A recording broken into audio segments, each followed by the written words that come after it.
Monsieur Idriss, merci d'avoir accepté notre invitation. Avec plaisir, merci de m'avoir invité. Le plaisir est le nôtre. Je tenais particulièrement à vous inviter parce que vous avez un parcours qui, je pense, est assez intéressant. Niger, Maroc, France, États-Unis. C'était quoi votre plus grand choc juste après le lycée? C'est-à-dire, vous avez étudié votre vie ici, au Niger, et d'un coup, pop, vous tombez dans un écosystème un peu différent, international. Ouais. Qu'est-ce que ça fait depuis le Maroc jusqu'en France, jusqu'aux États-Unis, et quelles sont les opportunités que vous avez cherchées? Alors, moi, je dirais, mon premier choc, ça a été le Maroc. Je pense pour beaucoup de jeunes Nigériens comme moi, le Maroc, c'était mon premier ou ma première aventure pour pouvoir prendre l'avion. Donc, c'était mon premier voyage en avion, déjà, premier choc dans l'avion. Ensuite, c'était ma première fois d'aller super loin du coup de la famille. Et ensuite, j'arrive au Maroc. Je sais que le Maroc, c'est en Afrique. Et je vois tout un autre visage, en fait, qui est très différent de ce que je connais du Niger. Donc là, j'étais choqué dès l'aéroport. J'ai dit, mais comment c'est possible, du coup, mais pourquoi cet écart? Pourquoi cette différence de développement? Et justement, c'est là, en fait, que ça a commencé à tilter des choses où tu commences à avoir des questions ouvertes que tu as envie de découvrir. Du coup, qu'est-ce qui se passe réellement ici? Comment ça se fait que les gens sont hyper motivés à développer? Et quelque chose que tout le monde qui a fait le Maroc te dira, c'est que à chaque jour, quand tu passes dans chaque rue au Maroc, les gens sont en train de travailler. La rue tu es passé aujourd'hui, elle est très belle. Demain, tu revois, ils sont en train de casser pour reconstruire. Tu dis, mais ces gens-là, ils dorment jamais. Ils sont tout le temps en train de réparer. Du coup, moi, c'était, je pense, mon premier choc culturel, en tout cas, de voir un pays aussi développé en Afrique, beaucoup plus développé que le nôtre, et ensuite voir les gens en train de travailler pour encore parfaire, en fait, l'environnement. Donc, ça a été le premier choc. Ok. Ensuite, déjà, c'était quoi le profil que vous aviez? C'était quelle filière? Alors, moi, j'ai fait mon lycée à Lviv. J'ai fait mon bac D à Lviv. Et j'ai eu mon bac, du coup, D scientifique, en sciences, maths, SVT. J'aimais assez les mathématiques. Je dirais pas que j'étais super bon en ça, mais je les aimais quand même. Et ensuite, j'aimais les SVT. Donc, c'était ça mon parcours. Et moi, quand j'étais un peu plus jeune, du coup, tout mon lycée, j'étais un peu ce qu'on appelait le petit geek du quartier. J'aimais démonter les ordinateurs. J'aimais les réparer. Mon ordinateur était tout le temps ouvert. Je voulais comprendre exactement ce qui s'y passait, même si je connaissais pas les noms techniques. Mais c'est comme ça que j'ai commencé, en tout cas, mon lycée. Et du coup, j'ai eu la chance de pouvoir continuer mes études au Maroc. J'ai commencé au Maroc en cycle préparatoire intégré dans une école d'ingénieur. Ensuite, j'ai fait réseau télécommunications, système administratif. Et ensuite, j'ai commencé ainsi de suite en France, dans une des top écoles d'ingénieurs en France, INSA Toulouse. Et j'ai travaillé en tant qu'ingénieur logiciel. Et ça continue. Et le choc culturel là dont vous parliez du Maroc, est-ce que ça a continué tout au long? C'est-à-dire, est-ce qu'il y a déjà une différence entre le Maroc et la France? Oui, totalement. Le Maroc assez développé. Ensuite, tu arrives en France. Tu vois que moi, en France, ce qui m'avait choqué, c'est surtout en fait l'investissement et l'effort qui avait été mis par beaucoup de structures ONG gratuitement pour aider beaucoup de jeunes à s'orienter. En France, c'était mon choc culturel. J'ai vécu 4 ans au Maroc avant de partir en France. Et quand je suis arrivé en France, c'est surtout en fait ça qui m'a choqué. Et ce qui arrive généralement, moi, quand quelque chose me choque, je suis curieux de savoir réellement pourquoi ces gens-là sont en train de faire ça. Et du coup, quand ça m'a choqué en France, je me suis porté volontaire dans ces associations-là. Et c'est comme ça que j'ai eu 10 ans d'expérience dans l'orientation scolaire en France. Je passais de lycée en lycée et tout simplement partager mon parcours. Et je me suis rendu compte que ça avait beaucoup d'impact. Et en fait, c'est de là aussi qu'est née l'idée de Karatou Post-Bac, donc l'application pour l'orientation scolaire. Je me disais, mais si j'arrivais à avoir cet impact en France, pourquoi je peux pas aider les gens de chez moi au Niger? Et la meilleure façon pour moi, c'était d'allier ma passion pour l'informatique. Du coup, j'étais déjà ingénieur logiciel. Et comment aussi j'ai développé la passion pour l'éducation sur les années que j'ai passées à intervenir en lycée et j'ai combiné pour créer l'application mobile. Mais est-ce que c'était ça le seul choc? C'est-à-dire, c'était quoi la solution que vous essayez de résoudre avec Karatou Postbac? Je pense que la solution, c'est vraiment pouvoir soi-même s'informer, on va dire. La solution, ou plutôt le problème, était que beaucoup de gens n'avaient pas accès à l'information d'une part. D'autre part, c'était que on n'avait pas le temps ou on n'accordait pas le temps de pouvoir chercher à savoir qu'est-ce qui existe réellement après le baccalauréat. Ce qui est arrivé à cette époque-là, c'est que beaucoup de gens, c'est une fois qu'on a le bac, le jour même où on sait que notre nom est apparu sur la liste, qu'on dit, on fait quoi? On vient de dire à maman, papa, qu'est-ce qu'on fait maintenant? Et généralement, c'est maman, papa qui décident, ce qui peut être bien parce que si ils ont du coup les bonnes infos, ils peuvent guider. Mais très souvent, beaucoup de jeunes se sont retrouvés en fait à faire des filières qu'ils ne connaissent pas du tout, qui ne correspondent absolument pas à du coup leurs aptitudes scolaires, qui ne correspondent pas du tout à leurs aspirations futures. Et on retrouve des jeunes qui repassent de filière en filière, qui reprennent. Et après 2, 3, 4 ans, moi j'ai eu 5 ans, on se dit non, stop, je peux plus. Ou bien j'ai même vu le scénario, et c'est jusqu'à présent, je vois que ça existe encore, où des jeunes disent, OK, je suis en train de faire la filière de papa, maman, j'ai le diplôme, et ensuite je vais refaire moi-même ma filière une fois que j'ai obtenu le diplôme de papa. Et là, c'est des années qu'on perd. C'est des années, et je n'arrive pas à comprendre toujours comment beaucoup de gens se satisfassent de ça encore aujourd'hui. Et c'était exactement ce à quoi nous on essayait de s'attaquer. On se disait, en tout cas l'hypothèse à ce moment-là, c'était que c'était parce qu'on n'avait pas accès à l'information tôt que tout cela pouvait se passer. Donc on a essayé d'apporter une solution technologique. Karatou Postbac, ça n'a pas forcément suffi. Ensuite on a dit, OK, on n'arrive pas encore à toucher à beaucoup de jeunes. Allons maintenant peut-être divulguer cela d'une autre manière. Et c'est comme ça qu'on a commencé à faire des vidéos YouTube pour maintenant un peu amplifier l'ampleur. Et YouTube a très bien pris parce qu'aujourd'hui, on a plus de 100 000 vues par mois. Félicitations. Ce qui est pas mal, je pense. Et voilà, on arrive à aider beaucoup de gens chaque jour. Ça nous rend un peu plus heureux. On sait qu'on apporte une petite pierre, du coup, à l'édifice. Ouais. Et il y a un podcast que j'ai regardé il y a pas longtemps. C'était Naval Ravikant, je pense.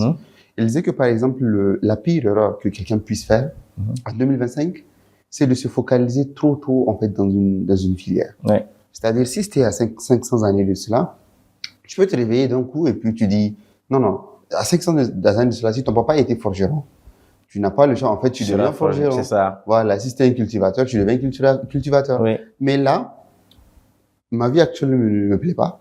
Je peux me lever, je pars au Bénin. Et je me construis une nouvelle vie entièrement. Et c'est-à-dire que maintenant, la pire erreur que quelqu'un puisse faire, c'est de se focaliser trop tôt dans une filière, en fait, qui ne correspond pas à sa personnalité. Oui. Voilà. Et lui, ce qu'il explique, c'est quoi? Les premières années, quand tu auras fini avec les études obligatoires, là, jusqu'au bac, prends ton temps, fais des activités extrascolaires, trouve ce qui te passionne vraiment. Oui. Ou bien, si même avant le bac, tu as trouvé ta passion là, tu prends ta décision et puis tu avances. Oui. C'est l'idéal, je dirais. C'est pas tout le temps évident. Figure-toi, moi, je me suis quasiment presque retrouvé à faire ce que du coup mes parents faisaient. Malgré que moi, comme je t'ai dit, j'étais un peu geek. Je démontais les ordinateurs et tout. Mais je voulais devenir expert comptable parce que mon père était comptable. Mais heureusement, du coup, c'est lui qui m'a rattrapé. D'ailleurs, ça s'est passé en chemin inverse. Il m'a dit, mais toi, déjà, tu es dans tout ce qui était intique et tout. Vas-y, fais de la télécommunication ou quelque chose du numérique. Et c'était ce qu'il me fallait, en fait. Donc, Oh. Mais ça faisait quoi de lancer une idée comme ça au Niger? Parce que j'imagine que c'est pas forcément un truc qui existait à l'époque à 100%. Oui. Ça fait quoi de lancer une idée comme ça? C'est pas facile. C'est pas facile. Je pense que beaucoup vont s'y retrouver. On parle de 2016, 2017, où justement j'étais encore en ma dernière année d'école d'ingénieur. J'étais si fier. J'ai fait mes petites nuits blanches. J'ai codé mon truc. J'étais même pas développeur application. J'ai appris à développer du mobile pour cette application-là. Et j'ai fait ça. J'étais fièrement venu. J'ai débarqué. C'était quelques jours avant de venir au Niger. J'étais hyper fier. Je pars présenter en fait ma solution. On me dit, niet, ça nous intéresse pas.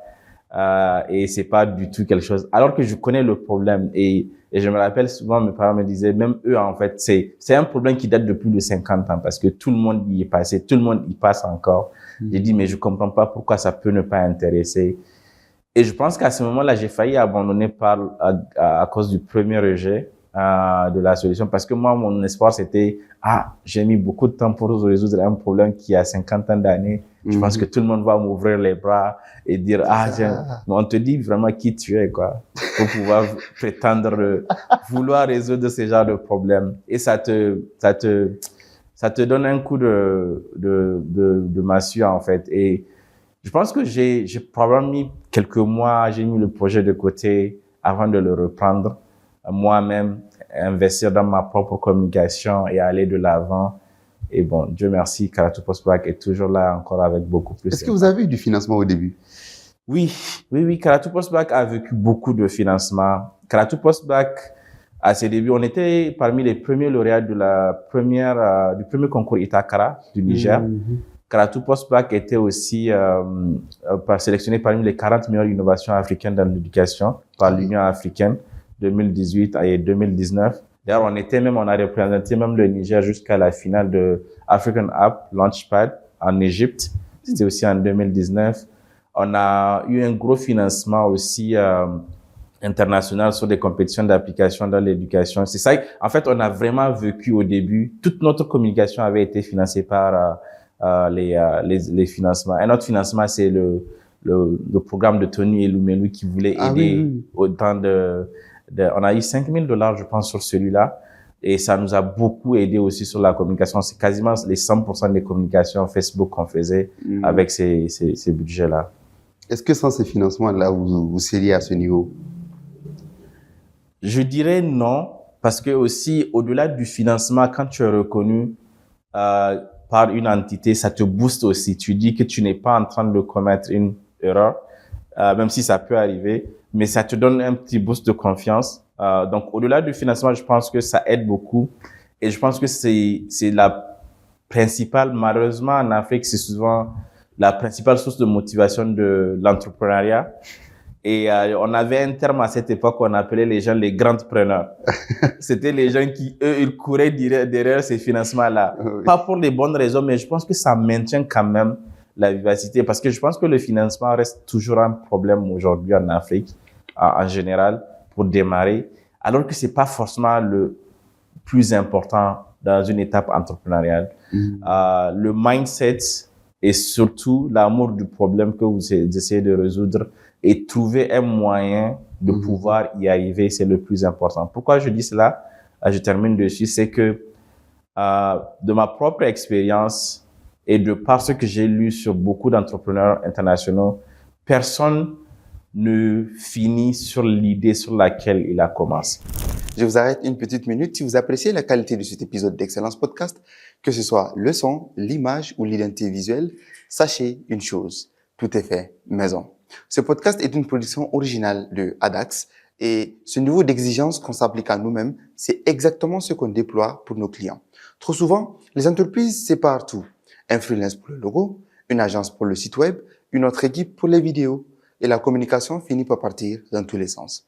Chez Adax, on centralise tout pour garantir votre impact. Si vous voulez lancer votre business, on conçoit votre identité visuelle complète avec les supports de communication qu'il vous faut. Si vous voulez lancer un produit, on crée votre site web sécurisé avec la stratégie marketing qui vous convient. Si vous avez besoin de visibilité, on réalise vos films institutionnels, vos spots publicitaires et même vos animations et motion design. On ne vous offre pas juste un service, on devient le seul partenaire dont vous avez besoin pour votre communication. Alors, si vous voulez passer du bricolage à l'excellence professionnelle, simplifiez-vous la vie, confiez votre projet digital et audiovisuel à une seule équipe experte, Adax. Le lien vers notre catalogue et nos contacts est juste dans la description. On a hâte de voir ce qu'on peut créer ensemble. Allez, on reprend l'épisode. On va tous pivoter et ce sont les bons et vrais entrepreneurs qui cherchent à résoudre vraiment le problème, qui vont essayer toujours de trouver un différent angle pour résoudre le problème de façon autonome.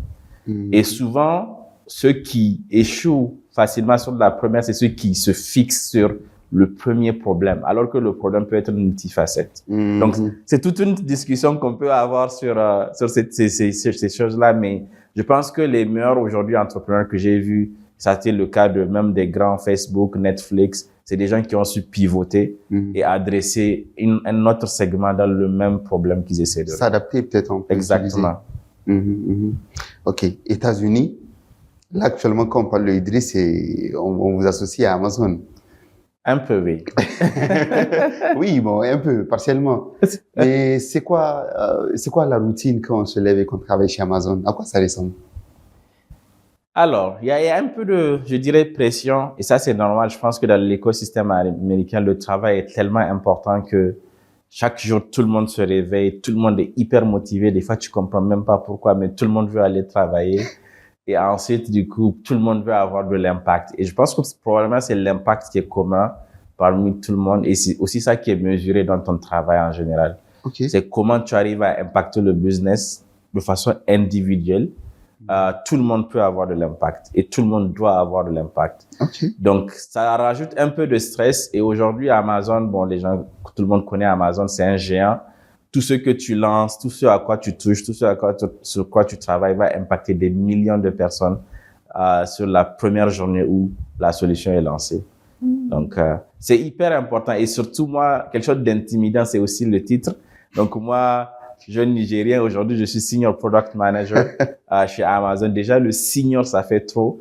Et tu te dis, et ça fait trop sérieux et tu te retrouves dans ces meetings où justement, et ça a été vraiment, il y a des choses qu'on ne parle pas. Par exemple, peut-être qu'on en parlera, le syndrome de l'imposteur. Ça te frappe d'un coup et tu dois apprendre à vivre dedans et tu dois apprendre toi-même à te convaincre que tu es à la bonne place. Et c'était venu d'un coup?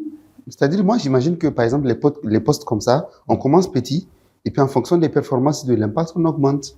Non, moi, j'ai fait un stage de Senior Product Manager, pour te dire. Oh. Donc, j'ai fait un stage de Senior. Et ça, c'était un choc. Même moi, c'était un choc pour moi. Mais même moi, quand je me représente, parce que à Amazon, chaque année, par exemple, il y a 1000 et quelques personnes qui viennent en stage. C'est rien qu'à Seattle. Donc, ils ont organisé un événement. Je suis parti. Tout le monde met une étiquette pour dire son titre, en fait, en tant que stagiaire. Mais moi, j'avais un stage, j'étais Senior Product Manager Intern. Donc, en fait, j'ai commencé, quand tu as un MBA aux États-Unis pour Amazon, tu commences en tant que senior. Directement. Parce que tu as déjà, généralement, les MBA, les gens qui font MBA ont déjà eu de l'expérience avant de venir. Et c'est vrai que moi, j'avais 6 ans d'expérience déjà en tant qu'ingénieur logiciel. Mais quand même, passer d'ingénieur logiciel à senior dans un nouveau métier. Et Amazon qui plus est. Exactement, c'est ça. À chaque fois, je dis aux gens, vous savez pas que moi, j'ai commencé de très haut et je devais en fait garder la cadence et c'est pas évident et tout le monde ne comprend pas cela. Moi, je me rappelle certaines histoires que j'entendais. Par exemple, il y a des sociétés où il y a des gens qui ne durent pas. C'est-à-dire, ils viennent, mais tellement c'est intense, ils ne durent pas. Like, they just here for some moment, peut-être pour s'accaparer du titre. Je suis passé dans une société et puis ils continuent. Oui. Is it the same thing there? C'est la même chose. Je dirais. C'est très intense, très difficile. C'est pas évident de pouvoir rester longtemps. Mais souvent, beaucoup de gens restent parce que ça paye très bien. Beaucoup de gens peuvent rester parce qu'ils veulent aussi se montrer et se challenger eux-mêmes, pouvoir du coup montrer qu'ils sont capables de résister. Parce qu'aujourd'hui, on le sait tous, aujourd'hui les GAFAM en général, les big tech, c'est les entreprises les plus convoitées. Et des fois, moi j'ai eu la chance de commencer là-bas, mais la plupart des gens, ils buildent leur carrière, ils créent et développent leur carrière pour un jour pouvoir travailler là-bas. Donc, c'est tout, en fait, c'est un achievement aux États-Unis. Finir par sa carrière ou en tout cas travailler dans ces entreprises, c'est un achievement, lifetime achievement. Un peu comme un petit diplôme. C'est exactement.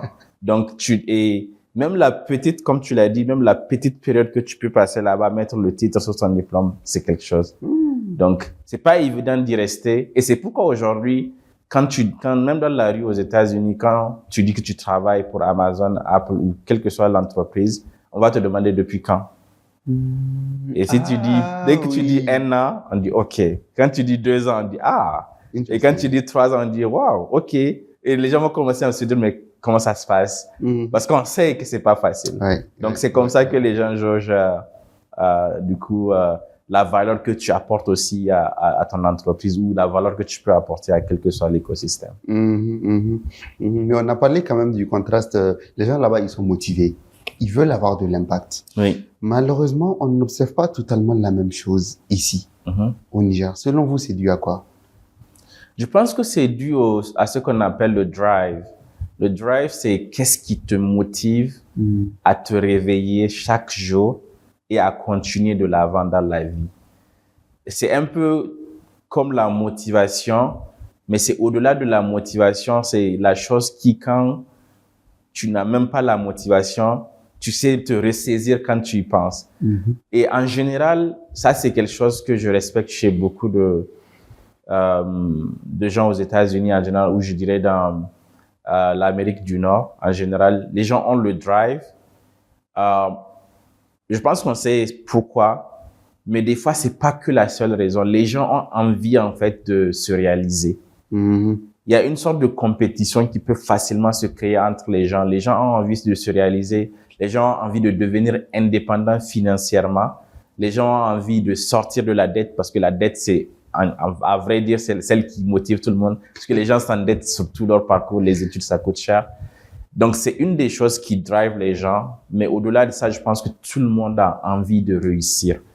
Et les gens ont envie de réussir parce qu'ils ont des modèles de réussite de personnes qui ont fait des parcours excellents, qui inspirent. Et surtout des modèles locaux. Exactement, c'est ça. Donc, ils ont des gens qui ont montré qu'ils ont réussi parce qu'ils ont travaillé dur. Et c'est pourquoi eux aussi, ils veulent travailler dur et devenir millionnaires. C'est souvent ça le drive des gens. Malheureusement, on est aux États-Unis, c'est capitaliste, donc c'est vraiment l'argent qui est le drive des gens. Acheter des maisons, avoir sa propre maison, c'est lifetime achievement aussi pour un Américain. American Dream, c'est avoir sa propre maison. Donc, les gens travaillent dur pour être dans la condition de pouvoir prendre sa propre première maison. Donc, les gens ont vraiment beaucoup de petites choses qui les motivent, en fait, à aller très loin et à donner du soi. Et quand ils perdent leur travail, ils vont vouloir recommencer d'arrache-pied. C'est juste, et aussi, il y a un truc que je respecte beaucoup chez les Américains, il y a une fierté énorme à réaliser des choses. À réaliser des choses pour eux-mêmes ou bien pour la société? Pour l'entreprise aussi, pour laquelle ils travaillent. Des fois, c'est incompréhensible comment la personne vraiment chérit l'entreprise et ils sont très corporate en général. Ok. Oui. Corporate dans quel sens? Genre, tu commences à travailler dans l'entreprise, mais tu la développes et en fait, tu care about le devenir en fait de la boîte, vraiment. Et tu as un sens vraiment hyper attaché. Ce qui n'est pas le cas qu'on voit beaucoup. Pas tellement. Parce qu'en fait, ici, les gens sont beaucoup plus dans la survie en réalité. C'est ça. Ça arrive aussi. Parce qu'on en a besoin. Oui, ça arrive aussi, mais les gens vraiment s'approprient. Parce que, par exemple, et ça dépend, je pense, toutes les entreprises que j'ai vues, en général, dans leur valeur d'entreprise, ils ont le ownership. Et c'est ça le ownership. C'est une question de leadership ou bien c'est le système juste qui est comme ça selon vous? Alors, il y a une autre chose peut-être je pense, qui solidifie le ownership. Aux États-Unis, généralement, ton salaire, il est divisé en deux catégories. Tu as le base pay et ensuite tu as les stock options. OK. Les stock options, en fait, ce sont les actions de l'entreprise. Donc, dès ton premier jour, tu es actionnaire. Donc, dès ton premier jour, tu es actionnaire. Et dans les top entreprises, généralement, comment ça se passe, c'est que sur ton contrat, on te dit que ton salaire de base, disons, tout ton salaire, ça fait 300 000 francs CFA. Mais en fait, c'est 100 000 qui est le salaire de base. OK.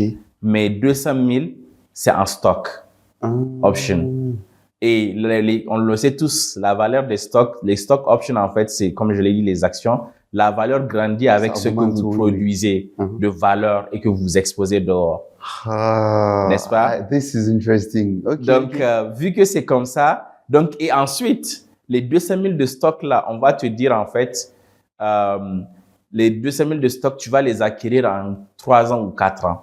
Donc, chaque année, on va diviser tes 200 000 là en 3 ou en 4.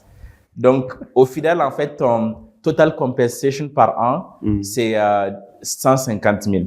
Mais 50 000, tu les auras peut-être 2 fois dans l'année. en juin, si tu as commencé en janvier, donc en juin et en décembre. OK. Et normalement, toi, tu dois tout faire pour survivre jusqu'à ce que tu aies chaque fois perpétuellement ces valeurs-là. Et ensuite, toi, tu vas travailler dur pour développer parce que ce que tu as signé au contrat, par exemple, tu as signé, disons, 200 000, on va prendre dollars, parce que si je dis CFA, les gens vont dire c'est petit. On va dire 200 000 $. Maintenant, 200 000 $, chaque année, tu as 50 000 $, mais on va dire là, c'est la valeur de 2000 stocks options de l'entreprise que tu as. Et on va pas, en fait, écrire 200 000 $ sur ton contrat, on va écrire 200 000 stocks, qui, à l'instant où tu as signé ton contrat, valent 200 000. Ça veut dire que si tu travailles bien, si tu développes l'entreprise, les produits de l'entreprise, les valeurs là, peut-être d'ici même avant la fin de l'année, un stock qui valait peut-être je dirais, bon, si on fait l'équivalent, mais si ça valait 2 $, peut-être avant la fin de l'année, ça va valoir 5 $ sur la base de ton travail. Donc, tu es owner. En fait, tu es propriétaire, en fait, de ton propre destin. C'est la motivation en réalité.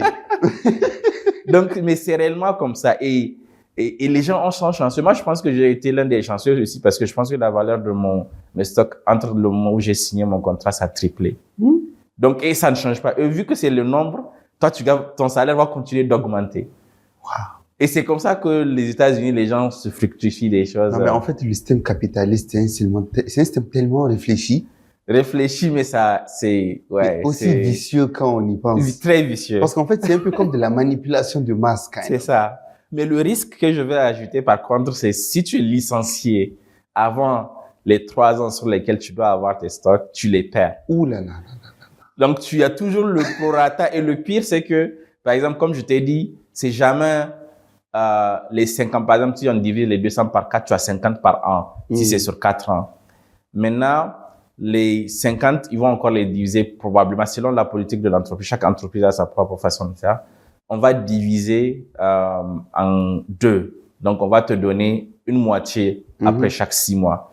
Disons, tu es arrivé jusqu'en juin, tu as ta première moitié et que tu es licencié en juillet, fin juillet ou fin août ou jusqu'en fin novembre. Tu perds les 25% là de. Et t'as pas la possibilité de revendre Si, les 50 les 25 que tu as eu sur l'année, ça t'appartient.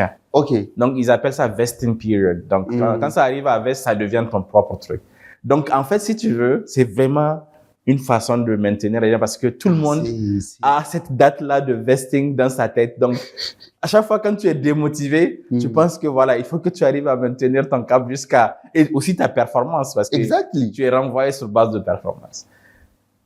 Donc, il y a d'autres issues économiques ou des trucs économiques qui peuvent influencer les licenciements, mais généralement, tu es renvoyé sur la base de ta performance. Et ensuite, un autre point de contrôle, c'est que à la fin de l'année, si tu as bien performé, bien délivré, on peut t'augmenter des stocks sur les stocks initiaux. Et mais en fait, eux, ils paient en stock, si j'ai bien compris. C'est ça. La priorité, c'est de payer en stock et c'est parce que ça augmente aussi la valeur de l'entreprise. OK. Il y a rarement et souvent, il y a souvent ça dépend aussi de la politique de l'entreprise. Il y a des paiements sur la base de ton salaire qui peut augmenter. En fonction de ton niveau dans l'entreprise, tu peux être augmenté pour niveler les bases payées et ensuite mais c'est toujours plus en stock qu'en cash. OK, donc si j'ai compris, en fait, c'est les politiques de nos entreprises ici qui doivent aussi changer, en quelque sorte. Ownership, en tout cas, c'est un très bon modèle de motivation des gens. Mais qu'en est-il des employés eux-mêmes, d'un point de vue professionnel? C'est-à-dire, bon, je sais pas si vous avez un peu observé comment ça se passe ici, mais qu'est-ce qui nous manque? Dans certaines entreprises, vous allez voir qu'il y a des gens qui viennent au boulot à 9 heures. Tu n'as rien à faire, tu regardes une série à la télé. C'est-à-dire, people are really lazy. Les gens n'aiment pas travailler. Les gens ne sont pas ambitieux. Et souvent, quand tu te rends compte que, parce que nous aussi, on emploie des gens ici, on emploie des gens ailleurs aussi, sur l'autre volet, Karatu Postbac et même associatif. C'est un challenge qu'on a eu, qu'on continue à avoir. Moi, je dirais, ce que je voulais dire, c'est à l'entretien, tu vois que la personne est très motivée. C'est d'ailleurs pour la raison pour laquelle tu as pris la personne. Et à la fin, dans le parcours, Je pense qu'il y a des responsabilités sur les deux. Souvent, et j'ai lu beaucoup sur ces processus de management aussi, c'est que des fois, on embauche des gens, mais on n'a pas le temps de les former à faire le métier pour lequel on veut qu'ils travaillent. Donc, eux-mêmes n'ont pas de clarté sur ce qu'ils doivent délivrer. C'est quoi les responsabilités? On oublie souvent de définir clairement les responsabilités, on va dire, de chaque jour et la latitude d'impact ou d'influence du business. OK. Et comment ça se traduit concrètement? C'est j'embauche quelqu'un qui va me faire du content creation, mais au début, quand la personne va commencer, vu que moi je le faisais depuis des années, j'ai du mal à lâcher prise sur certaines parties. Mais le problème, c'est que la personne que j'ai embauchée ne peut pas faire son travail tant que moi je lui ai pas dit de quoi on va parler aujourd'hui. Et je lui ai pas clarifié que cette personne était autonome de pouvoir regarder et pouvoir proposer.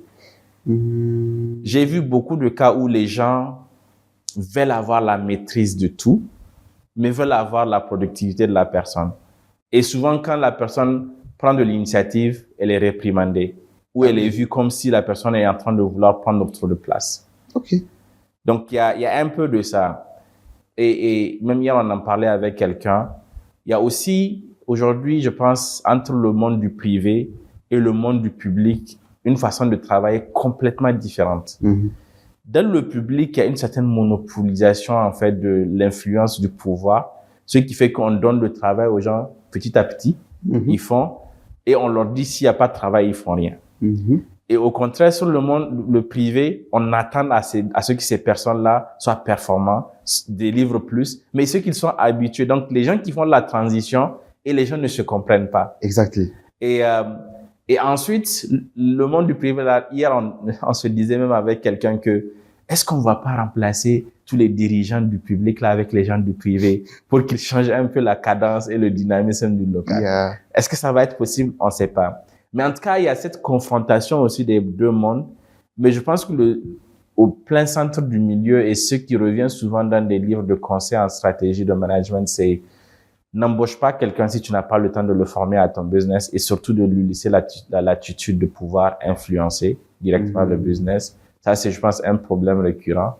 Et ensuite, la deuxième partie, c'est on doit vraiment définir clairement c'est quoi le rôle de la personne. On le néglige souvent. Hein. C'est pas parce que tu as donné un titre à une personne qui n'a peut-être même pas d'expérience dans le truc que la personne saura vraiment quoi faire. D'où le premier point important. Il faut former la personne et définir clairement le scope de la personne. Je pense que c'est surtout cet aspect-là qui est souvent négligé par nos entrepreneurs ici. La plupart du temps, en fait, on prend un stagiaire, on s'attend à ce que le stagiaire sache déjà faire le boulot. Et moi, ça, c'est même business owner. En fait, il ne maîtrise pas en réalité certaines tâches. Création de contenu, par exemple. On s'attend à ce que dès que la personne vient, en fait, elle est déjà douée en création de contenu. Or you have to train the person. Et surtout, train on your business and your mindset and what you're expecting. D'ailleurs, je sais même pas, je peux te demander, c'est quoi les cycles d'évaluation de performance? Parce que ça peut forcer aussi à la discipline des deux côtés. Parce que si la personne sait sur quoi elle est évaluée à la fin du semestre ou à la fin de l'année, la personne va délivrer cela à la fin du semestre ou à la fin de l'année. Mais s'il n'y a pas d'évaluation de performance, donc la personne, elle est juste en mode, oh là là, quoi, genre, c'est chaque jour je viens, je vois ce qu'il y a, s'il y a rien, quoi. Ok. Bon, moi, j'ai pas fait MBA comme vous, mais par exemple, moi, ce que j'essaie d'appliquer avec ma team, c'est un système de fonctionnement based on goals. On se fixe des objectifs, c'est-à-dire chaque mois, chaque 2 semaines, par exemple, et chacun à une échelle individuelle, la personne sait ce qu'il doit faire. And based on that, oui, on arrive à avoir du résultat, en fait. Oui, c'est ça. Mais c'est ça l'évaluation. La performance, c'est tu set des goals et tu évalues contre ces goals-là. Et c'est ça la roadmap de l'équipe, généralement. Donc, et c'est ça la roadmap de l'entreprise. Tu vas commencer de la roadmap de l'entreprise et chacun contribue, en fait, via ses propres goals à réaliser la roadmap de l'équipe. Donc, c'est ça la contribution c'est comme ça que en tout cas, c'est comme ça que c'est clair pour tout le monde. Où est-ce que moi, ma contribution est? Et personne ne piétine sur l'autre. Même s'il peut y avoir des compétitions, mais personne ne piétine sur l'autre. Je pense que le système capitaliste, il est intéressant, en tout cas sous plein d'aspects. On peut essayer de prendre les bons aspects pour un peu les appliquer dans on va se perdre. Hein? On va se perdre. Ah Je pense que tu prends les bons aspects et tu vas vouloir garder les mauvais aussi. Mais quels sont les mauvais, par exemple? Les mauvais, c'est qu'on perd la réalité des choses. Qu'est-ce qui est finalement important? Est-ce que c'est faire du chiffre ou c'est la santé mentale des gens? Parce que quand on parle de goals, performance, tu vois, le capitalisme te pousse à être hyper performant sur le résultat. Et souvent, il n'y a pas de magie. Hein. Pour être performant, il faut accorder du temps. Donc, qui donne le temps? C'est les employés, c'est le responsable. En tout cas, il y a quelqu'un qui donne plus que ce qu'il doit en donner et qui perd du coup du social. Et quand même, ouais, d'un point de vue social, c'est ça. Leur vie là-bas, elle n'est pas du tout intéressante. Ah, quelqu'un va te dire I love working. Quand il va se présenter. Et quand tu es de l'autre côté, comment tu peux dire que tu aimes travailler? Et aimer travailler, quand tu lui demandes de te définir, c'est quoi? Oh, I get off work at 7. I go at home, I work. And then, je pense que j'ai vu partager une vidéo de CEO de When I'm Nvidia. not working, I'm working. When I'm not working, I'm thinking about working. Je te jure, c'est exactement la même chose. Et moi, je me retrouve dans ce qu'il dit. C'est que ça, et c'est la mentalité américaine. Moi, je me retrouve dans ce qu'il dit, franchement. C'est ça, ma mentalité américaine, c'est, voilà, I work. Quand tu reviens à la maison. And I eat, I work. C'est ça. Tu prépares à manger. C'est pourquoi les fast-food et les gens commandent dehors parce qu'ils n'ont pas le temps de cuisiner. Et ensuite, tu travailles. Et même quand tu es en train de cuisiner, tu penses à comment résoudre le problème que tu devais résoudre sur ton travail. Et tu continues, tu dors. Mais en fait, inconsciemment, on sait que l'inconscient continue à travailler. Moi, ça m'arrive de trouver des solutions à mes problèmes quand je dors. Et des fois, il y a même une mauvaise habitude où tu as ton bloc-notes à côté. Donc, si ta conscience revient, tu notes avant de continuer. Donc, il y a les points positifs. Oui, ça augmente la productivité, mais le négatif peut arriver. Je ne sais pas s'il y a une balance. J'ai jamais été au contrôle de pouvoir, du people management pour savoir s'il y a une balance. Mais je sais que c'est dangereux en général. On a eu une discussion il n'y a pas longtemps avec Kader de Sensei Studio. Et c'est-à-dire, lui, il dit que, par exemple, on a le droit d'avoir de faire de la dépression. Et moi, je dis que, OK, if you're a business owner, si tu es chef d'entreprise, etc., tu n'as des fois pas le temps de faire de la dépression. Alors, départagez-nous. Vous en pensez quoi? Je pense pas que tu as pas le temps. Tu es juste en dépression continue. Parce que la dépression, c'est pas quelque chose que quelqu'un peut diagnostiquer. Tu peux pas te le diagnostiquer toi-même. Mais les gens autour de toi peuvent le savoir. Le problème, quand tu es business owner, tu es tellement occupé sur tes goals que tu ne sais même pas que tu es en dépression. Il y a aucune personne qui est en dépression qui dit, oh, je suis en dépression. Généralement, ça se constate quand c'est déjà trop tard. Ouh là là.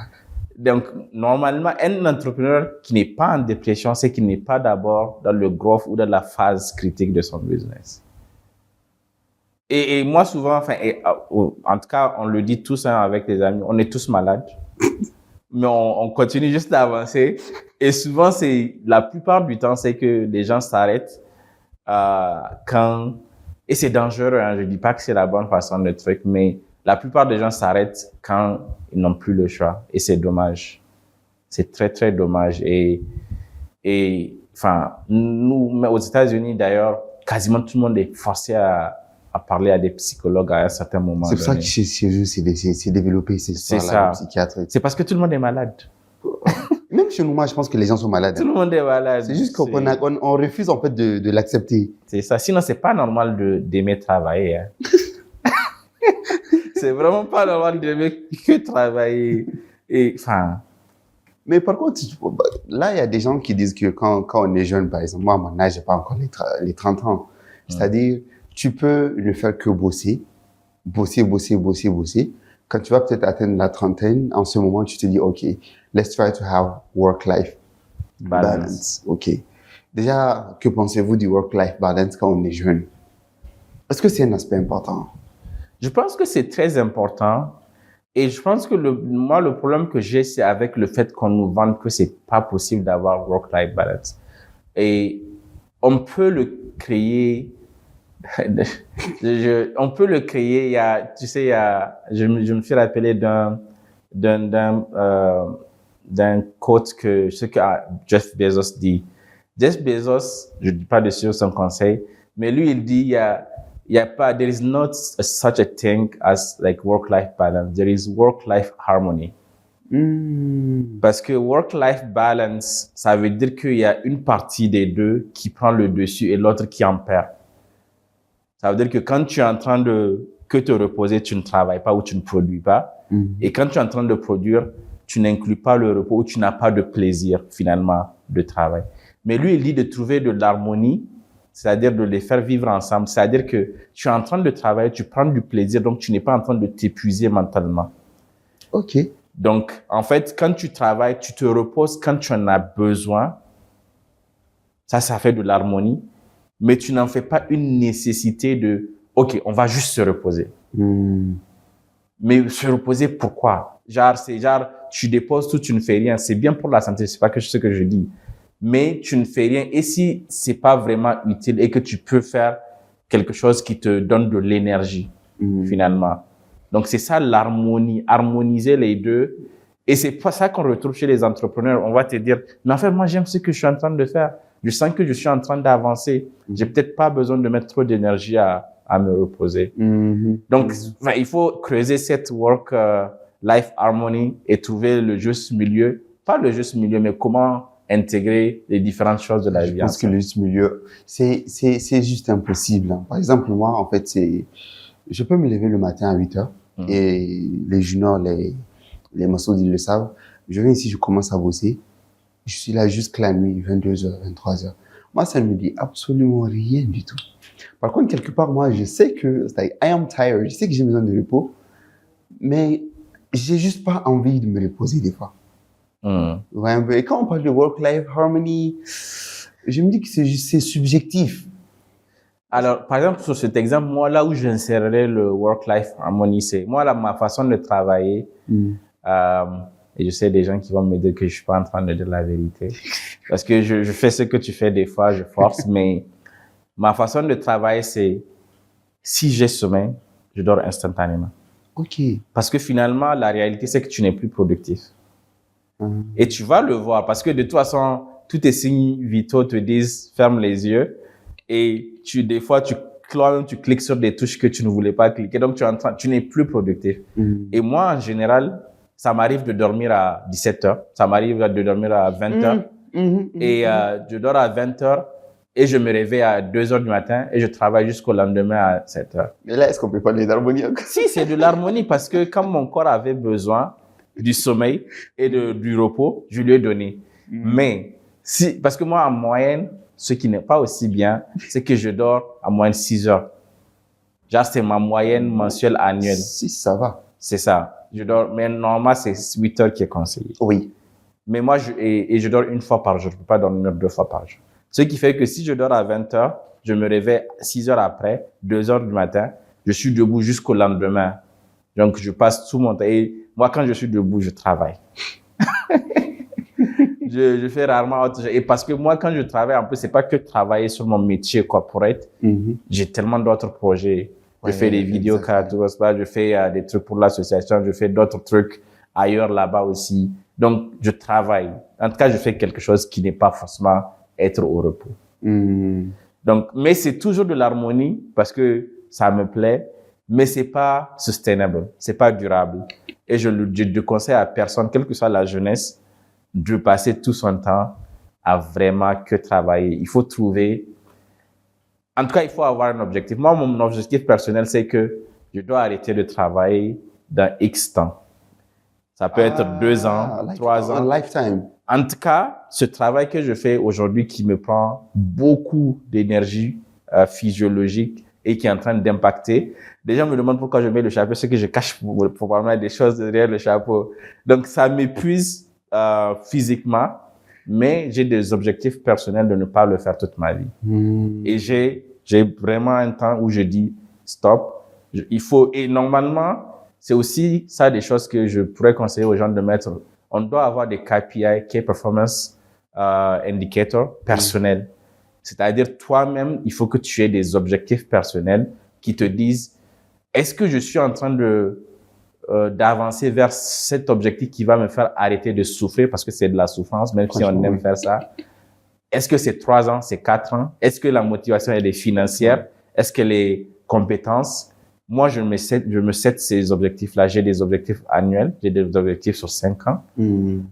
Et c'est ça qui m'a beaucoup aidé pour être là où je suis aujourd'hui parce que je les traque et je sais les augmenter l'année ou réduire si je suis en avance. Et comme ça, je peux prendre des décisions très précises. Ça, c'est intéressant. Toujours pour parler un peu du contraste qu'il y a peut-être entre ici et ailleurs. Chez nous, on a ce qu'on appelle le PAC.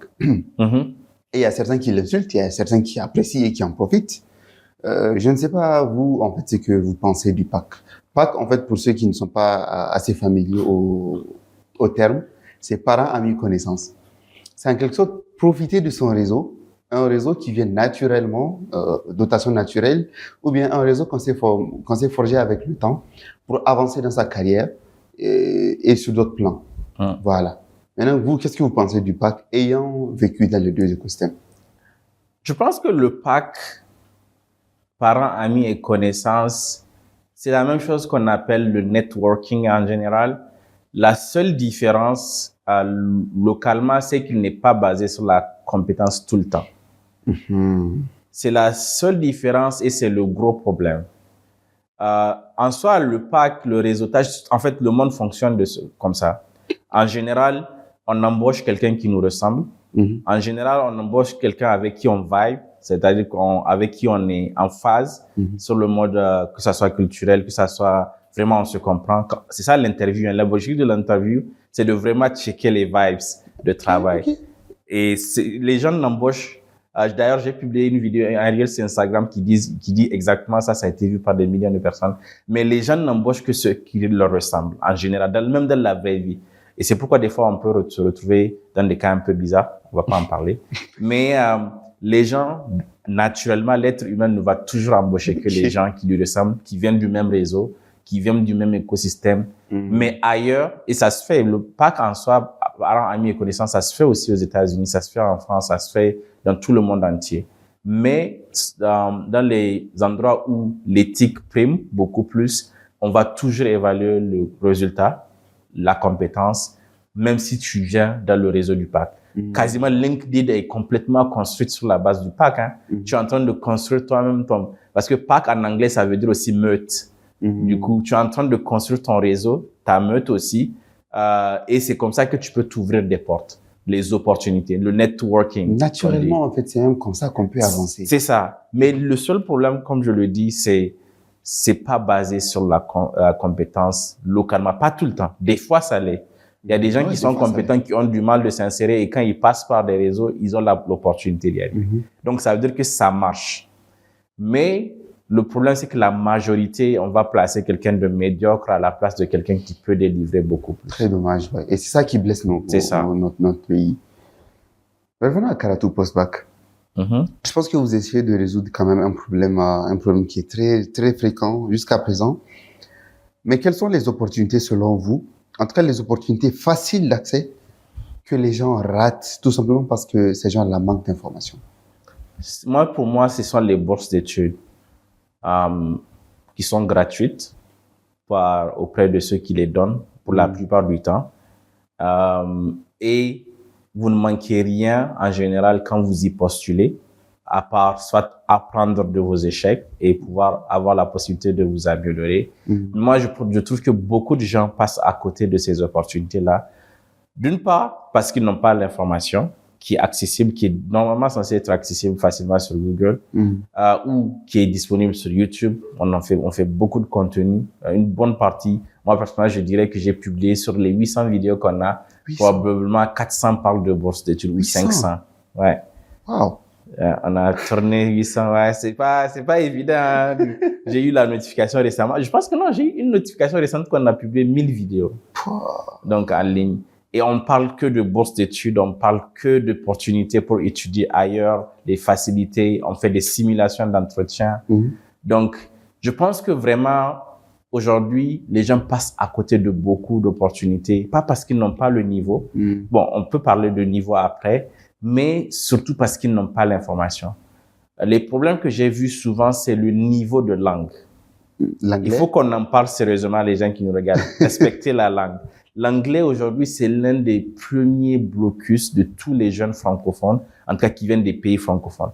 On le sait très bien comment l'anglais est négligé à l'école. Très, très Le négligé. prof, des fois, le prof, il rentre, les gens sortent par la fenêtre, ou en tout cas, les gens n'accordent pas assez d'importance. Ils font du ça un cours facultatif. Exactement. Et ça nous rattrape malheureusement. Et au Niger, je ne sais pas si ça a évolué depuis que moi j'ai fait mon lycée. On est très bon à l'écrit, mais on est très mauvais à l'oral. Moi, ça m'est arrivé quand j'étais parti au Maroc la première fois. J'avais tout le temps 19, 20 sur 20, mais j'étais le seul qui ne pouvait pas parler en anglais en classe. Et la professeure ne pouvait pas comprendre parce que généralement, eux, les Marocains, ils sont très bien à l'oral, mais ils sont mauvais à l'écrit. Donc, moi, je l'ai dépassé, mais c'est eux qui font toute la conversation en classe. Donc, ça, c'est aussi, en tout cas, l'anglais, je recommande facilement. Moi, par exemple, je dirais que j'ai aussi commencé à parfaire vraiment mon anglais quand je suis parti en Fulbright aux États-Unis. Et un des gros challenges pour moi, pour mon intégration à Amazon, c'est que j'apprenais en même temps l'anglais corporate et je travaillais. Pendant au moins 1 an, je traduisais tout ce que j'entendais avant de commencer à parler. OK. Donc, je faisais un double travail. En même temps, apprendre le métier, en même temps, translate tout ce que les autres étaient en train de dire. Et c'est fatigant. C'est hyper fatigant. J'ai passé les pires 6 mois d'intégration de ma vie. Mais du coup, si par exemple la majorité ne parle pas bien anglais, ça veut dire que pour moi, par exemple, actuellement, l'anglais c'est quasiment une langue supplémentaire pour moi. Like natural, I can speak English however I want. Est-ce que ça peut être un atout pour moi? C'est un super atout. C'est un différenciateur, surtout si tu parles une autre langue. OK. Oui. La majorité des Américains parlent une seule langue. Là, par exemple, je parle le français, je parle l'anglais et je parle ma langue maternelle, le Hausa. J'apprends un peu le zarma encore, mais par exemple, avec ces 3 langues-là, je pense, je connais pas les statistiques exactes, mais tu es au-dessus, tu es au top, en fait, de beaucoup de personnes dans le monde entier. Surtout les gens, et c'est une des qualités la plus appréciée. Moi, dans mon elevator pitch, il y a le fait que je parle au moins 5 langues. Oh là là. Oui. Et mon fun fact, généralement, dans des endroits généralement que les gens se présentent, on te demande toujours de dire un fun fact. C'est I can speak up to 5 languages. C'est vraiment une pièce hyper, et les gens vont toujours revenir vers toi. Ah ouais, comment ça se fait? C'est impressionnant. Mais comment je peux prendre avantage de ça? Quand tu postules à des trucs, il faut toujours le mentionner. Ça doit être la première ligne de ton CV dans le summary parce que c'est un différenciateur. Tu mets toujours les qualités qui sont les uniques. Je suis trilingue, si on peut dire. Oui. I can speak professionally or I can express myself in these different languages sans pour autant même citer les langues. C'est la personne qui veut savoir, du coup, tu attires la curiosité. La personne va essayer de savoir laquelle, ils vont aller en bas du CV. Ça fait partie des triggers pour lire ton CV. Donc ouais, c'est une des, en tout cas, je pense que tous les Nigériens, surtout les Africains en général, francophones, qui parlent dans le monde anglophone, c'est l'un des atouts majeurs. Je connais beaucoup de gens qui se sont fait embaucher dans des métiers, ils n'ont pas la compétence technique, mais ils ont la langue et ils se sont fait avancer. Okay. Surtout même le français qu'on néglige aussi. Wow. Donc, du coup, c'est-à-dire, là, vous me connaissez quand même. Vous savez un peu mon parcours. Les langues, maintenant, ça va. Quels sont, en fait, les programmes auxquels je peux apply qui ne coûtent absolument rien? Par exemple, vous avez fait le Fulbright, il y a le Chevening qui existe. Mais au-delà, c'est-à-dire, quelles sont les opportunités auxquelles I should apply? Not just I should get interested in, mais I should apply to. Opportunité en termes de bourse, études ou en termes de carrière? Les deux. Like all time. Bourse, du coup, comme tu le dis, tu as parlé de Chevening, Fulbright. Moi, j'ai eu les deux. J'ai choisi Fulbright la même année. J'avais eu les deux. Ensuite, du coup, il y a beaucoup de bourses internationales. Il y a énormément du même calibre. Quasiment chaque pays développé, le Canada offre une bourse équivalente au Fulbright, équivalente au Chevening. Ah oui? And we can apply? Oui. L'Allemagne présente DAD Scholarship, pareil, de la licence d'ailleurs même à master à doctorat. Ça s'appelle DAD Scholarship. Belgique propose aussi la même bourse. Tout ça, c'est sur le KPB Education, sur la chaîne YouTube, avec des vidéos à l'appui et des témoignages de personnes qui l'ont eu, des Nigériens qui l'ont eu. Et la France a la bourse du coup Eiffel aussi, qui chaque année tout le monde peut postuler. Chaque pays, en fait, propose ses bourses d'élite ou bourses d'excellence qu'ils appellent. Mastercard, ils ont un programme excellent qui te permet d'étudier n'importe où. Yeah. Il y a des bourses même de niveau lycée. Donc, il y a vraiment énormément de bourses. La Chine propose, tous les pays proposent. Donc, vraiment, il y a des opportunités inestimables. Et souvent, je te jure, le seul critère que moi j'ai trouvé où on a du mal à aider beaucoup de jeunes, c'est la langue. Et on a voulu au début se positionner sur comment solutionner ce problème. Mais il est énorme. Et on veut et on cherche des partenaires qui peuvent nous aider sur ces formations-là. Nos jeunes, et jusqu'aujourd'hui, je reçois des jeunes qui nous disent où est-ce que je peux aller me former? Où est-ce que je peux aller me former? Mais moi, par exemple, je n'ai suivi aucune formation en anglais. Les gens n'ont pas le même drive. Non, mon anglais, je l'ai appris sur WhatsApp avec une copine russe. La motivation n'est pas la même. Ouais, of course. Mais c'est la meilleure stratégie pour pouvoir apprendre l'anglais, en fait, avoir des amis qui parlent que l'autre langue pour l'appliquer. Et c'est pourquoi la meilleure façon d'apprendre aussi une langue, c'est d'aller dans le pays. Et c'est ce que je dis. Moi, je parlais pas un anglais parfait. J'étais ingénieur logiciel quand j'ai eu la bourse Fulbright. Donc, je savais, comme je l'ai dit aussi, écrire et comprendre, lire. Mais j'avais beaucoup de mal à m'exprimer, même oralement, même après avoir commencé à travailler. Je dirais pas parfait, je fais toujours des fautes. Et c'est pas important. C'est ça. Ce que les gens oublient aussi, quand on apprend, malheureusement, dans le système francophone, la perfection est un critère de maîtrise. Mais dans le monde anglo-saxon, absolument pas. Et je fais toujours des fautes quand je le fais. Et c'est pas bien, je dis pas que c'est bien. Mais c'est pas le plus important. Pourtant, je suis senior product manager, je prends beaucoup de décisions. Je travaille avec des Indiens, je travaille qu'avec des internationaux. Je suis le seul noir dans mon équipe. Wow. Et je travaille avec des étrangers. Et ce qui m'a conforté, en fait, dans ma façon de parler l'anglais, parce qu'on est en train de parler de comment pas faire l'anglais, c'est, au début, je me réservais quand j'ai commencé. Je t'ai dit, j'ai commencé à apprendre l'anglais et le professionnel quand j'ai commencé ma première expérience. Malheureusement, pour moi, c'était dans un niveau très élitiste et compétitif. Donc, ça m'a fait souffrir. Mais au début, je me retenais de parler dans les réunions parce que je pensais que mon accent n'était pas forcément bien. Et là, du coup, par exemple, là, on a appris que quand on parle moins, c'est ça. C'est-à-dire on est vu comme moins compétent. Exactement. Très important à mentionner, le silence dans le monde anglo-saxon en entreprise est synonyme d'incompétence. Contrairement, nous, ici, on apprend aux jeunes, quand tu es dans une réunion avec des personnes et seniors, tu ne dois pas parler. Et ça m'a travaillé aussi. Il faut parler en position, par exemple. C'est ça, il faut laisser les grands parler et tout. Et ça m'a aussi beaucoup travaillé. Donc, il faut qu'on développe et on laisse les gens parler. Moi, je travaille qu'avec des seniors. Je reporte directement à notre GM qui est considéré comme le CEO de notre service. Wow. Et en fait, tu es obligé de lui dire qu'il a tort des fois, ou bien ce qu'il est en train de penser n'est pas forcément la meilleure solution. Et les gens, ils ont peur de ça. Exactement. Normalement, dans notre écosystème, tu peux pas dire à DG de Sénékemfa. Donc, c'est complètement pas possible.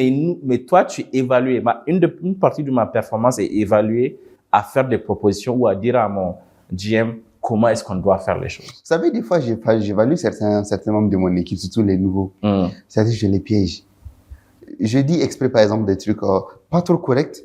Après, s'ils se rendent pas compte, je les corrige après. Mais en fait, c'est juste pour évaluer, en fait, est-ce que ces gens-là peuvent me dire, OK, this is wrong. This is not really wrong, but voici ce que je pense. Ouais. Et on peut faire mieux. Et là, par exemple, c'est un système d'évaluation. Ah oui, c'est la meilleure valeur que tu peux apporter à une entreprise pour dire que une direction qui est prise n'est pas la bonne. Et tu seras reward pour ça. Donc, allez, on revient sur l'anglais. On était en train de parler l'anglais. On peut parler de tellement de choses. Mais en tout cas, l'anglais est hyper important et la perfection n'est pas ce qu'il faut mesurer pour savoir si vous parlez anglais. L'important, c'est que vous puissiez comprendre un message qui est dit. Vous puissiez communiquer un message, pas forcément, même pas avec les bons, je conseille que ça soit parfait, mais pas avec la perfection. Mais il faut qu'on soit capable de comprendre ce que vous êtes en train de dire. C'est ça qui est important dans l'anglais. Que vous soyez capable, d'ailleurs, même pour les bourses, on parlait de bourses d'études.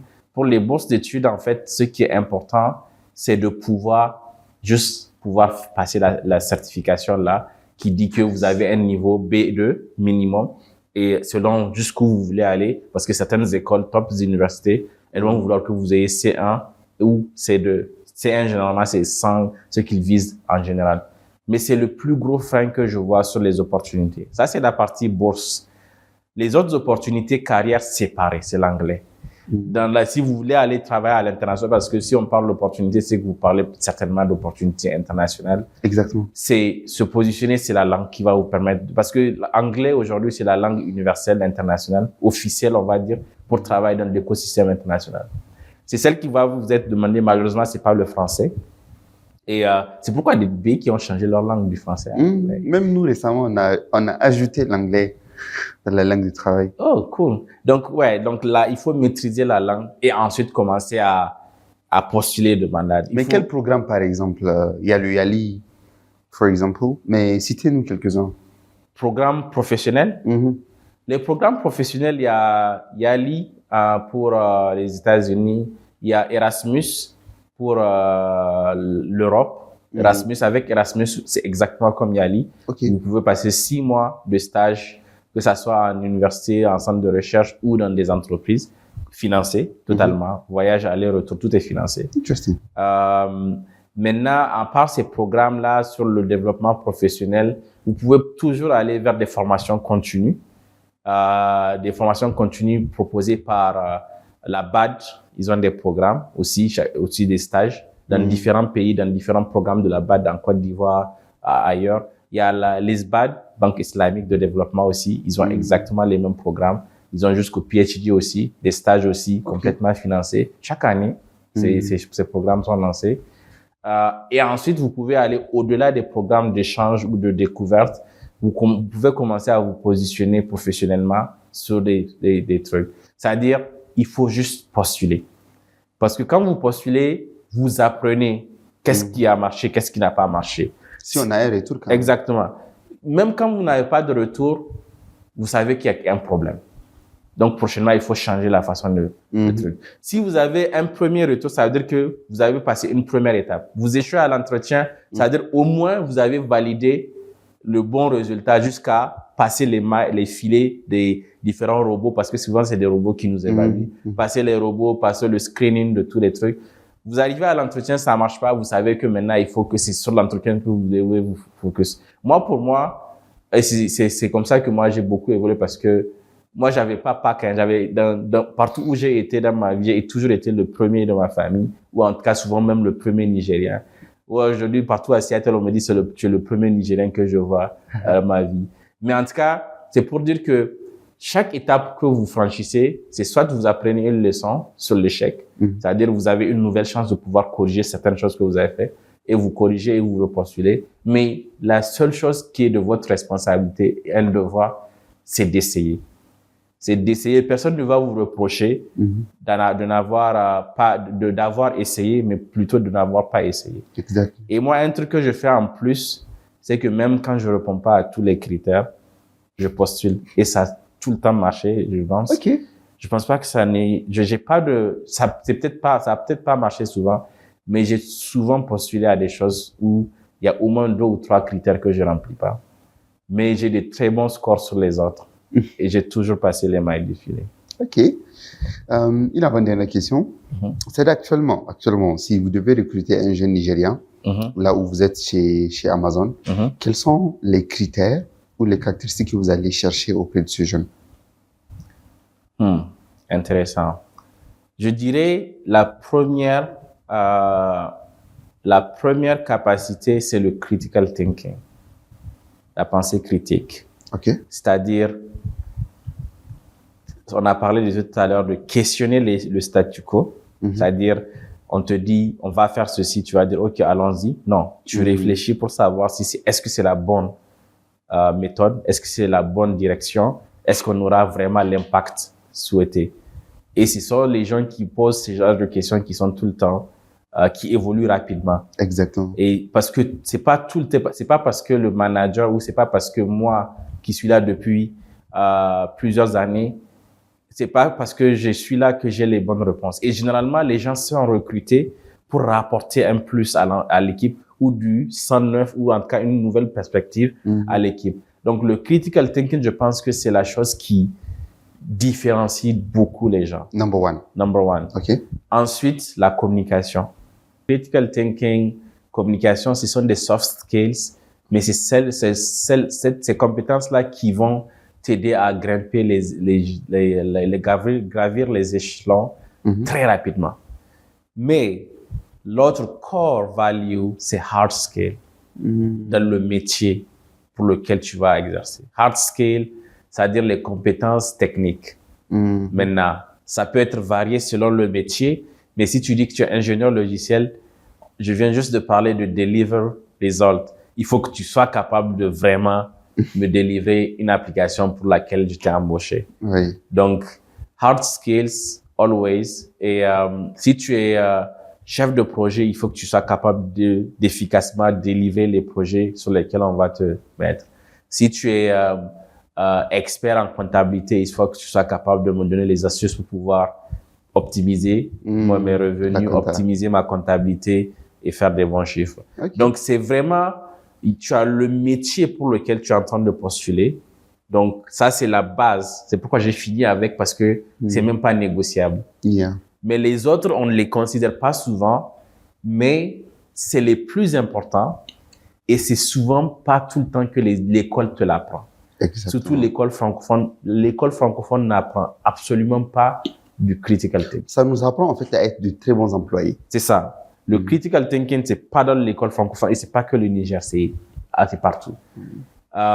Et notre culture n'y contribue pas parce qu'on est très enfermé, on a une culture très hiérarchique. J'ai rien contre notre culture, je suis pas un rebelle, même si je peux l'être des fois pour les bonnes causes. Mais je pense qu'on renferme beaucoup de jeunes et leurs capacités. Les enfants, par exemple, sont les meilleurs modèles pour pouvoir évaluer cette importance. Les enfants disent tout ce qu'ils pensent et souvent, ça peut aider. Mais quand plus on grandit, on se renferme, on devient timide et ça nous aide pas forcément. Et souvent, moi, j'ai vu beaucoup de personnes et je pense que quelqu'un a parlé sur ton podcast, c'est que du coup, beaucoup de gens se retrouvent en entreprise à devoir travailler leur communication, à devoir travailler leur leadership, ce qui sont aussi des soft skills, alors que c'est des choses qui peuvent s'apprendre et se improve tout le long de ta carrière. Dès l'enfance. C'est ça. Donc, je dirais, voici les trois choses qui sont hyper importantes et qui seront toujours évaluées dans une embauche. All right. Pour finir, le concept de base, en fait, de ce podcast, c'est pour créer cette culture, en fait, de l'excellence. Je le disais que chaque nation, en fait, essaie de développer, grâce à une valeur spécifique. Et nous, en fait, notre contribution, on veut que l'excellence, en fait, soit de nos racines. C'est-à-dire tout ce que nous faisons, on doit chercher le standard excellent. Monsieur Idriss, pour vous, c'est quoi être excellent? C'est une question difficile et souvent très subjective, mais je pense que l'excellence se définit probablement, c'est d'abord un état d'esprit qu'il faut développer dans un premier temps. Mais pour moi, c'est toujours viser à devenir le meilleur de sa propre personne au jour le jour. C'est-à-dire, je dirais techniquement, c'est être capable de pouvoir apprendre à apprendre de nouvelles choses et pouvoir améliorer cette même personne qu'on est aujourd'hui et dépasser la valeur qu'on peut produire aujourd'hui. C'est toujours abstrait, hein, ce que je dis. Yeah. Mais concrètement, l'excellence, c'est chercher à devenir la meilleure version de sa propre personne. En un mot. Bon, là, juste une petite discussion. Je pense que, like, this is kind of off stage. On a tendance à dénigrer le Nigérien dans sa globalité. Et moi, en fait, ça, je trouve que c'est une pratique, je sais pas, c'est négatif en soi. Parce qu'on est en train de détruire notre narratif, un narratif trop sombre. Un exemple banal. Le simple fait que, par exemple, quand on avance dans sa carrière, le fait qu'il y ait des gens qui n'aiment pas, le fait qu'il y ait des envieux et des gens qui vont te mettre des bâtons dans les roues, les gens vont dire que non, le Nigérien est comme ça. Or, que ce soit au Bénin, que ce soit en Côte d'Ivoire, que ce soit même dans les pays européens, il y aura des cas comme ça, n'est-ce pas? Beaucoup de gens m'ont demandé de faire un podcast où on va parler en fait du mindset du Nigérien. Et je pense que quand même il est important qu'on en parle. Le mindset du Nigérien. Est-ce que vous êtes déjà dans cette lancée, hein? Et qu'est-ce que vous avez à dire sur ça? Je pense que c'est un vrai sujet. C'est un vrai sujet et c'est un peu lié à ce que j'ai dit tout à l'heure quand on parlait des différentes compétences où il y a des valeurs culturelles, comme on les appelle, ou des acquis culturels qui nous définissent et qui font de notre personnalité. Par exemple, la timidité ou bien la modestie. Parce que moi, j'allie timidité et modestie, qui n'est pas la bienvenue partout et qui peut être un frein dans certains environnements. Et qui est d'ailleurs probablement un des contributeurs à ce dont on a parlé tout à l'heure, pourquoi certaines personnes dans l'écosystème entreprise ne sont pas contributeurs ou ne sont pas hyper actives. Et du coup, il y a c'est un vrai sujet. Je reviens sur le sujet en soi-même. C'est un vrai sujet parce que il faut qu'on essaye de mettre la lumière sur certaines de ces attributs culturels qui nous sont légués naturellement et qui vont en fait faire de notre personne ce qu'on est et comment on agit à l'extérieur, et qui peut rendre incompatible du coup notre intégration dans cet écosystème. Je sais que souvent on l'utilise pour souvent rabaisser des personnes, pour dire ah toi tu fais. Il y a beaucoup de choses qu'on fait de façon très bien. Il y a beaucoup de valeurs de nos cultures qui font qu'on est très bien respecté ailleurs.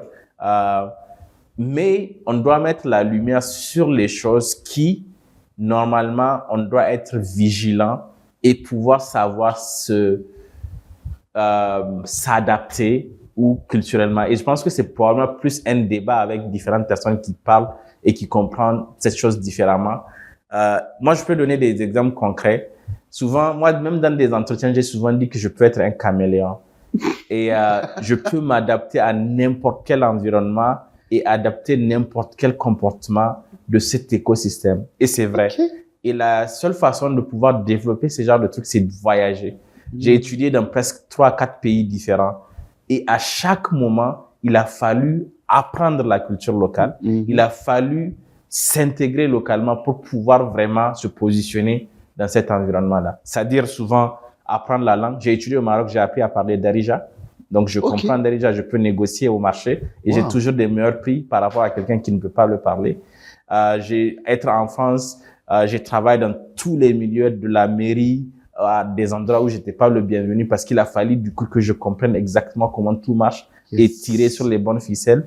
J'ai été aux États-Unis, j'ai travaillé dans des boards, j'ai travaillé dans des trucs et jusqu'à être là où je suis. Tout ça, c'est parce que j'ai su m'adapter. Par exemple, aux États-Unis, quand j'étais parti pour Fulbright, j'ai fait le commencement speaker. J'étais le premier noir africain dans l'école là à parler à tous les diplômés de l'année. Et la seule solution, et j'ai utilisé, je te jure, j'ai utilisé chaque chose que j'ai apprise au Maroc, en France, et les jumeler pour délivrer ça dans la même université. Et c'est ça qui a créé la différence. Donc, juste pour dire que il faut qu'on apprenne justement à nos jeunes que on ne doit pas tout le temps se comporter. Il n'y a pas un comportement zéro. Tu es obligé d'intégrer différents aspects de l'endroit où tu es. Et si tu veux aller de l'avant dans cet endroit, tu dois t'adapter. Mais aujourd'hui, il y a beaucoup de choses de notre culture qui peuvent être incompatibles ou en tout cas ne pas être bien placées sur certaines de ces situations. Et du coup, les mettre en lumière pour dire c'est permis de pouvoir en fait s'adapter, mais tu gardes ton intégrité personnelle pour revenir à la culture, à ceux qui définissent un Nigérien. Un Nigérien, la façon dont je dois me comporter quand je suis au Niger n'est pas la même quand j'atterris de l'aéroport aux États-Unis, si j'atterris de l'aéroport au Maroc, si j'atterris dans l'aéroport en France, en Allemagne ou en Angleterre. Donc, il faut c'est une compétence. C'est vraiment une compétence de savoir s'adapter, la capacité d'adaptation. C'est une compétence et on la développe vraiment en étant dans plusieurs milieux. Ok. Mais là, pour parler peut-être des aspects négatifs, c'est-à-dire, vous acceptez déjà le fait qu'on qualifie le Nigérian de ça? De quoi exactement? Le jaloux, d'envieux, par exemple, les gens qui n'arrivent pas à collaborer ensemble, de fainéants. Des fois, on n'est pas tout le temps. Et je pense que il faut qu'on comprenne qu'est-ce qui influence ça en général. Mais c'est des choses qui peuvent être vraies dans certaines situations. Par exemple, le fait de ne pas pouvoir travailler ensemble, on peut le vérifier rapidement. Il y a beaucoup de cas. Ça, c'est quand même, ouais. Donc, il faut qu'on l'accepte et maintenant qu'on décide d'en parler. Et j'ai vu un post récemment sur Facebook justement qui parlait de ça. Mais je pense qu'il faut qu'on arrive à comprendre qu'est-ce qui fait que on n'arrive pas à trouver le middle ground de share value et ensuite d'avancer ensemble. Et ensuite, tu as parlé dans notre jeu, traiter des choses cas par cas que tu as mis, la jalousie. Il faut qu'on essaie aussi de comprendre. Je pense qu'on n'est pas foncièrement jaloux. La jalousie, c'est un état normal et je pense que ça aide dans certaines situations pour être compétitif. Mais il faut que ça soit un truc sain. C'est pas pour détruire parce que malheureusement, la jalousie, ça peut amener à vouloir détruire son prochain. Malheureusement, oui. Mais en soi, la jalousie pour un entrepreneur ou en tout cas l'envie de faire mieux que l'autre est une bonne position à avoir, mais il faut que ça soit dans la sainteté ou dans le respect mutuel de tout un chacun. Donc, il faut qu'on arrive à montrer aussi les bons exemples de ceux qui marchent bien, qui n'est pas, par exemple, comme tu l'as dit, on parle souvent du négatif, on affiche le négatif, mais est-ce qu'on peut trouver des gens qui ont collaboré ensemble pour parler de la collaboration, qui a réussi et qui continue, et ensuite les mettre en avant et leur demander qu'est-ce qui s'est passé, comment ça s'est passé. La jalousie, je pense que c'est un problème plus compliqué qui est humain, qu'on peut pas, on peut pas déceler, mais je trouve qu'il y a du positif dedans quand on veut être compétitif, mais il faut que ça soit fait dans les bons cadres. Et la paresse, on a parlé de comment motiver les gens. Et ça, c'est plutôt en fait l'écosystème qui peut soit favoriser cela, parce qu'il y a des gens qui ne le sont pas. Il y a des gens qui sont hyper dynamiques, qui ont l'agency, qui ont le drive, qui arrivent à réaliser des choses plus que d'autres. Donc, il faut justement, plutôt que de se focaliser sur le négatif, je pense qu'on doit montrer plus le positif ou des gens qui font le contraire de cette situation-là. Et malheureusement, je pense que ça a toujours été le cas au Niger. Et d'ailleurs, ça a été aussi une des raisons de Karatu Post-Bac, de montrer des exemples positifs pour inspirer par l'exemple. Et malheureusement, quand on fait beaucoup de débats, on parle plus du négatif et on fait ressurgir le négatif. Et on oublie de montrer justement la partie positive. C'est la seule chose qui change vraiment les mindsets. À telle autre personne, il a fait la même chose, mais de telle autre manière. C'est comme ça qu'on doit montrer les modèles de réussite et ensuite, ou bien même si on les a pas, on doit les construire. Exactement. On les construit et on ne fait que les montrer. Et il faut qu'on soit tous ensemble pour pouvoir montrer cela aussi. Mais voilà, c'est un vaste sujet, mais je pense qu'on doit montrer plus de modèles de réussite, des questions un peu plus négatives qu'on fait surgir. Et je pense que Excellence, quand même, on contribue partiellement à le faire. Si. Oui. Tout à fait. Et je vous encourage fortement à continuer. Je sais que c'est pas facile et je connais l'écosystème qui n'est pas facile et il y a beaucoup de travail à faire, mais je pense que c'est la bonne direction et je vous encourage fortement et on peut aider au mieux qu'on peut en général.